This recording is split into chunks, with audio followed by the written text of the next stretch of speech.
I spent 80 hours in complete darkness, and here's how it went.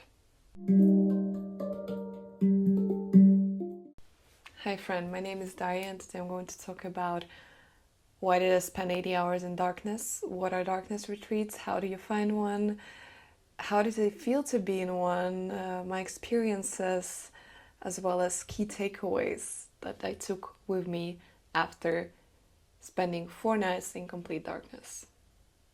Let's go. First of all, I never meant to look for darkness retreat. Darkness retreat found me. Let's trace back. I've been working studying for the past 3 years, and let me tell you, at first you don't feel it, but the chronic stress, it is there because you do not get enough rest. And by the end of February, I was really feeling it. My mood would constantly fluctuate. I would be totally out by the evening. I would have no energy to move whatsoever. So my dream vacation after I finished my bachelor's was to go somewhere where I would have my phone, where I would be in silence, but where I could express myself and I wouldn't have to do a single thing. And I thought I found this retreat. I signed up and then it got cancelled. So I thought to myself, okay, that means there's something better for me. And then I went online to search what there is nearby myself because I didn't want to travel too much. And my intuition was just like, put in dark retreat. And I was like, what is dark retreat? I've never properly heard of it. I read about it in like ancient Egyptian books that people stayed in caves for many nights and they had these spiritual experiences and so on, but I never like really researched it. And so I googled, and there was a page on book retreats that said there's darkness retreats basically nearby myself. I can just take a train there and go. And I was like, okay. So I reached out to those people. I asked them if there are dates available for this specific time that I was available, and they just said yes. We had a call. They seemed amazing and sweet, and I was like, oh my god, what am I doing? And so I just paid and bought my tickets, and then I went. I also made it a point to not research people's experiences with darkness retreats because then I knew that my mind would be thinking about it, expecting something, but literally the only thing I wanted is to release all of my expectations because being over-controlling, overthinking person, I always want things to be a certain way, so this time I just wanted to flow, right? And this was the best decision I ever made, I think, because when you finally let go of expectations, true wholesome experiences find you. It's also an important point that everyone looks for a safe place to do it because it's better to do it with a professional, and moreover I found a place where you can do it a guided way. So every second day we had set 1 or 2 hour sessions together where we would talk, things are coming up and so on, instead of just me being in complete silence and allowed to express myself and literally driving myself mad. Because it is quite possible if you just remain by yourself with your own thoughts, you're not aware of how to control them, you can drive yourself mad. This is for real. So it is so much better when you have this connection with someone who can guide you through this experience. And I feel like this is something to look out for if you are planning any kind of retreat. A lot of thoughts were coming before I was going. I was thinking, am I going to get killed? What am I going to experience? Is it like just waste of money, or am I going to be able to spend 4 nights in the darkness? And then I just simply visualized how each of these thoughts would just sail away on a boat somewhere far, far away, and I would tell them, I will meet you back after the retreat is done. And they disappeared, by the way, they didn't come back. Here's the reality. I arrived on day 1, like 4 hours in advance, so I could just settle in, put my stuff, have a nice dinner, and then after dinner, we went back to my small hut. There were 2 rooms, like a sleeping room and a living room / kitchen and a bathroom. And I was given a candle, and the guy left. He said that I can open the door myself, and only he and his wife have the key, so they can open it from outside. I was like, nice. And he said, whenever you're ready, just blow down the candle and then your darkness retreat starts. And imagine how much responsibility I felt in that moment, because I knew that as soon as I blow it out, I won't see light for... Initially, I was supposed to stay there 5 nights. And I was like, okay, this feels intense, I didn't feel it before, but when I was in the moment of blowing down the candle, a lot of thoughts started rushing. Will I be able to do this? What if it's scary? And so on and so forth. And even though we did a meditation before I began, we did a protection ritual, and it did help, but it still was scary. Nonetheless, I took up my courage and I was like, okay, I just do it now. Let's just get it over with, and I don't have to think about it. And I remember just blowing out the candle, and there was a bit of like light, and it left, and then it just disappears. And then it's total darkness. It wouldn't matter if my eyes are open or closed, it's just pitch dark. And so just me sitting in a room, dark room, having no clue what to do next. But it was evening, so I was like, whatever, let me just take a shower and go to sleep, because that will be easy, and 14 hours will already go by. So nice, right? So I did that, and the sleep was very easy. It's very nice to sleep in the dark. But in the morning I woke up, I made myself some breakfast, like cereal, yogurt, and then I was like, what do I do next? I feel like I experienced every level of boredom around these hours, because you cannot tell time. You can kind of deduct by how your body is behaving, like when you want to go pee or when you get hungry, you kind of hear the birds, but you really cannot tell the time, so you really have to trust yourself. Thank God we had a session on the first day, because then I was told, yeah, boredom is just a feeling. Like sadness, like joy, like happiness, bliss, overwhelm, it's all just a feeling that passes if you just sit with it. And I was like, wow, that is so simple, too weird, right? So I tried it. Whenever I felt bored, I was just like, okay, I'm bored, that's it. I'm just feeling bored in this moment. It was also useful to pinpoint where do I feel this boredom in my body, for example, in my stomach. Then I would just sit, I don't know, 1-2 minutes pass, boom, I'm not bored anymore. And then I'm just sitting, not feeling bored or anything else. And I was like, wow, actually it's that simple. So we had our first regression therapy session, where I basically met my 15-year-old self and lived out an event in my life that was haunting me in a way. I felt so much anger that during that meditation, like my skin went boiling. It turns out I was covering up so much of like injustice within myself that actually I was so freaking angry at the situation. I felt guilty, even though I was not guilty in any way. And afterwards, the session ended and I felt so tired, because I lived out the emotions that were stored in my body for 7 years. Spoiler, I got a fever afterwards. So this was also a really big turning point for me, showing how somatics actually do work physically when emotions are trapped in your body. So that anger that I was feeling for 7 years, it was like sitting under my skin. And then boom, after my mind released it, after I took away the entity that was stuck to me and sucking out my potential energy, the one I could have, literally my skin burned with the fever and dissipated that heat away from my body, which was a very, very unique experience. Day 2 was a bit more easier. We didn't have any sessions. I was just doing some stretches, doing yoga, brewing my tea. And let me tell you, you can make anything into a ritual, and you can make everything 20 times slower than you think. I could just do anything. Literally, there are no rules in the darkness. And to my surprise, whenever I did anything, I felt so supported. Instead of feeling scared in the darkness, it was like as if I was being held constantly. Like constantly held. Like I'm back in my mother's womb when she was pregnant, and I'm reliving this experience of like transformation from being like this small egg or spermatozoid, whatever it was, and then becoming a human being with a body, mind, it was so life-changing and perspective shifting. What else did I do, you might ask?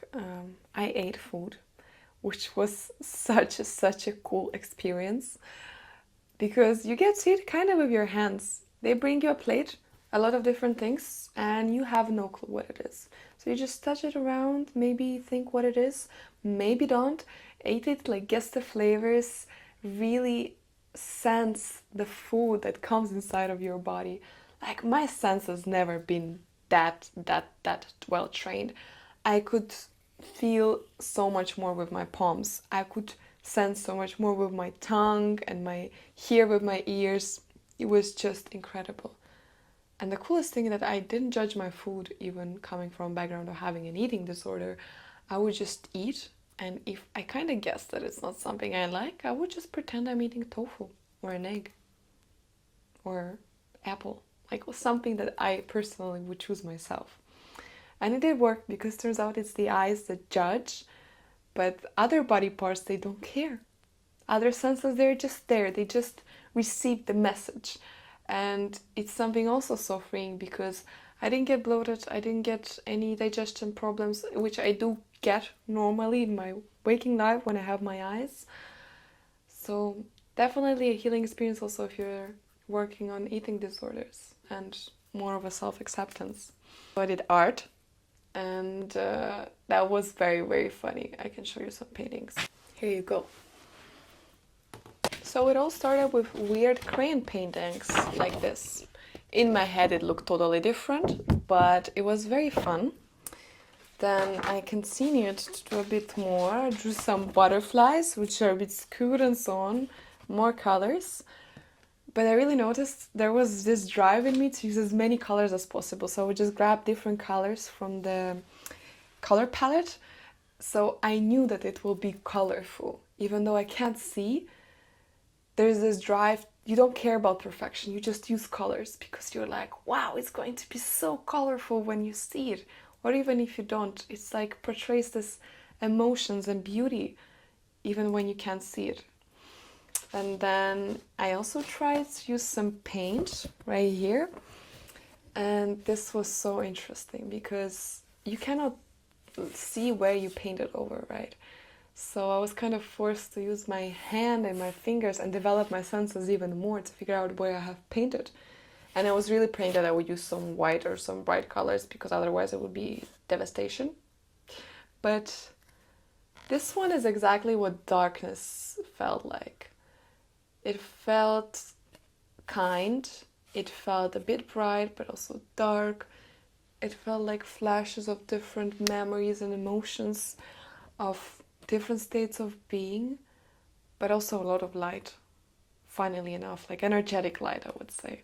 Painting was definitely a way to express myself in this case. And one last thing I did was meditate.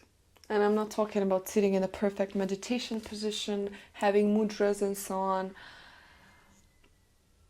I'm literally talking about just sitting down or laying down or sitting with my cup of tea and just being. I know about you, but for me always the hardest thing was not to do anything because I'm so used to this culture of going, getting, doing and so on. And it's something that burns you out from inside. And I was really trying to do it there and I feel like I learned it. It was amazing. Like my drive for like overdoing things is now scaled down to such an extent that it's healthy, you know? Sometimes I would get animals come up in my meditations, colors, I would feel energy in different chakras, body parts, and my dreams were very vivid, like invitations to explore my soul. The deepest memories, for example, when I was bullied as a kid, which I didn't remember, but then memories came up and learned to accept those parts of myself because as it turns out, those parts of you that feel lost or were bullied or didn't get the love they deserved in your childhood or adult life, they don't care what others think or do. They only care that you love them and you accept them. The little bullied kid of yours only wants you to love it, no one else. That heartbroken teenage girl or boy, they only want your love. They don't care about that boyfriend anymore. It's just yourself that they want to be with you. They want to be part of yourself, of your life, your experience. And that's what darkness really helps you to do, because you simply observe and absorb all of the things that were laying and waiting for you to accept them back into yourself. As I was explained, it's that in the darkness, your conscious and subconscious minds, they basically coexist because it's darkness. So your consciousness is still awake because you're thinking, but your subconsciousness, the one that lives in the darkness, is also there. So they can cooperate and you can create this beautiful union and make yourself whole again. Then the time came actually when it was the time to come out. And the moment was very, very special. It felt like literally being reborn again, coming out of your mother, because you were in the darkness all this time, like brewing, changing, accepting, loving yourself, just being, looking forward to what life is like. And then you step out, and I remember I took a walk in the garden following my facilitator's voice. And then we came to this beautiful place with a tree formation, like a nature portal basically, and then I took off the mask and I saw all the vibrant colors and the birds, and it just felt so magical. Definitely makes you much more calm and rooted in yourself, this experience. I spent a day integrating myself. I journaled a lot because I could finally see what I'm writing. I made some conclusions for myself. I made a plan because I feel like what's really important, and it's maybe not talked enough in spiritual communities, integrating your insights, because you get insights, but what also matters is that you integrate them into your physical reality. I was asking yourself, how can I integrate this or ground this insight into my life? And so I spent a day in this beautiful family and community. We had such a nice dinner and lunch, and the time went by so quickly. Then it was time to go back home, and still feeling like, it's hard to explain because you feel like you changed, but your life is still the same. So you're in this state where you're trying to live with this new skin of yours, still being in that old role. But it's fine, because this is exactly the part where you integrate, and it takes time. It might take 1 week, 1 month, 6 months, a year. We're all so different. So this is how the experience went, and I want to once again just highlight the key things that Darkness Retreat has given me. First thing that comes up is radical self-acceptance. Just accepting yourself no matter what, because that's the only thing that all parts of yourself want, even the ones that you don't want to accept, you want to forget. The person, like when you said bad words, when you acted in the wrong way, you accept all of those, and that's the only thing that matters. Second thing is slowing down, because you have abundance of time. It doesn't matter when you're going to come to that finish line, because there is no one single finish. I love this saying of Thai people, sabai sabai, which literally means it's going to be alright. We have multiple lives, so in the next life, we will manage. And third thing, surrender. The self-organizing force of universe, nature, life, anything, it's going to do everything for you. Just choose the path that you want. Say to yourself, I choose happiness and joy. Today I choose to live according to scenarios of happiness, abundance, joy, ease, grace, whatever. Define the words for yourself. The how part, you will never ever know and guess. And you're not meant to know how part. You're only meant to know what you want and making this choice yourself. The how, it flows out. You just follow the way, because as soon as there are opportunities, you go for these ways, and eventually you will end up where you want. Just surrendering, because also it will give so much benefit to your mental and physical health, because your body will stop worrying too much, carrying so much stress inside, and will just let go. And then you finally get to live the scenarios that you choose yourself. Would I recommend darkness retreats to everyone? The answer is no. Darkness retreat is not something that you do because you want, but it's something that finds you, and you know that it's calling for you. So it's important you listen to yourself.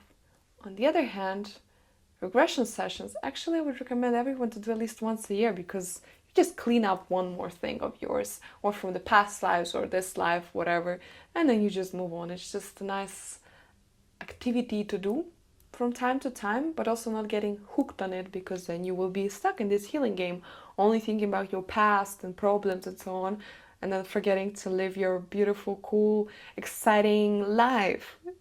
So this will be me living my exciting, beautiful, joyful life, because I am choosing 3 years of happiness and joy, and I'm sharing and filming this video just with the aim to expand everyone's knowledge around what is darkness, and stop being so scared of the new things, and just go for it if something feels right. The ones close to you who respect and love you truly and unconditionally, they will accept and adapt. But you just do you. That's what's important.